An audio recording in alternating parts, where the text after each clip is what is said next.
Hi, welcome to the Old Geezer's Diary. I'm Chris. It's the 6th of November 2017, that's Monday, and tomorrow being Tuesday the 7th, I'm going up to Alexandra Palace, London, to have a look at an exhibition which is called Freight in the City.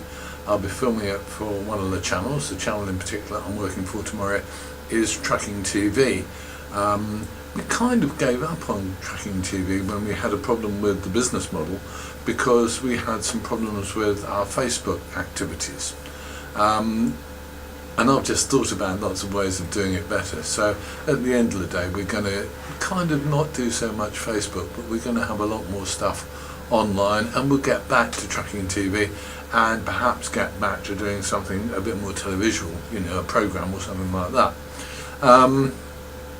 I guess we have to see what happens, really. But in fact, anyway, I'm going up to London. I will make some video while I'm up there. I'm driving up to Ali Pali and see what happens. We'll see what we get there. The other thing I wanted to talk about today, and the reason why this blog is a bit late, is because I've been thinking about this a bit hard. Do you know what? I'm not keen on politicians at the best of times. I've worked with local politicians quite a lot in the dim and distant past when I was doing local news.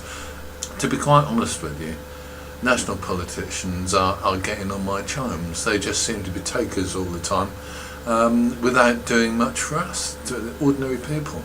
And this government seems worse than most.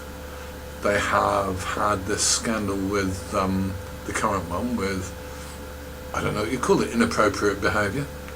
They've had the one a couple of years ago about expenses, where we all discovered MPs were fiddling their expenses, for want of a better phrase.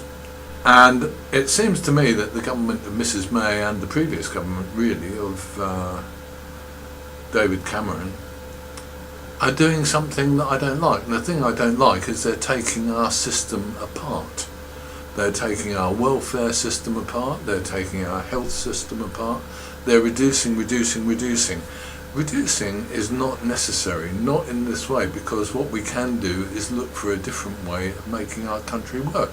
And the way that I believe we ought to try and make our country work is for the benefit of the people, not for the benefit of international financiers. The truth of the matter is that in Denmark, if you're a student, you get about €1,000 a month for being a student. You don't pay any tuition fees.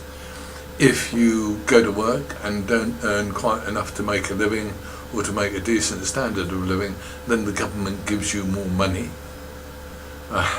All of these things, if you're sick, if you're unemployed, you get a decent income that allows you to look for a job. The downside is that you pay more tax. They pay more tax than we do. They pay more in taxes, but they get it back. It's interesting, isn't it? I wonder whether it's time for us to look at how we operate as a country, because the financial system that we have in this country is one in which all we ever do is work at paying back debts that someone else incurred years ago. That's what's happening in this event while we're cutting all the public services. If we looked at it in a different light and said, let's make this country a really great country to live in, like Denmark or wherever, then maybe our country would be better.